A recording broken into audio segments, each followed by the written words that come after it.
रे सुनो तारू हो का जी काहे उदास बाड़ू हो? अविनाश विकास भैया के घर छठ पूजा के सामान आ गए रउआ लागी ना। प्रेम से बोला छठी मैया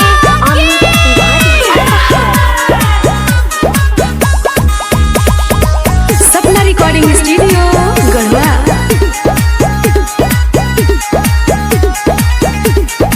पहली बेरी करतारू छठिया बरतिया बड़ी लगी तोके धनी भूखिया पियसिया। पहली बेरी करतारू छठिया बरतिया बड़ी लगी तोके धनी भूखिया पियसिया। ले के कुदार जाके घटिया बनाई देता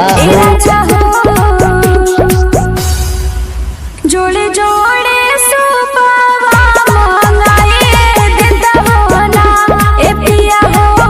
जोड़े जोड़े दौरा मंगाए देता हो ना ए पिया हो। डीजे अमित तिवारी अपहार।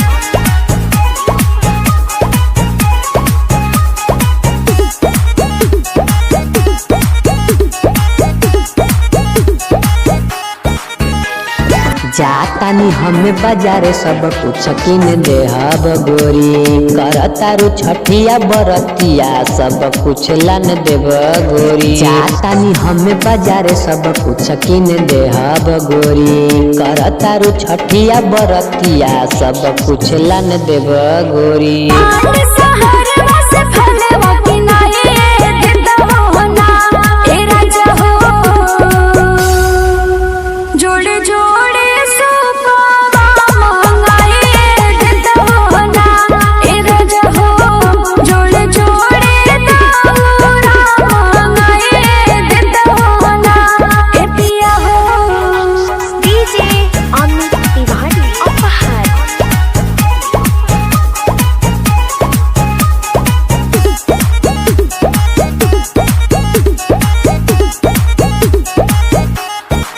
रोहित शर्मा उपेंद्र के संग ले आईब समानवा। छठी घाटे अब की बेबाजी पंकजवा के गानवा।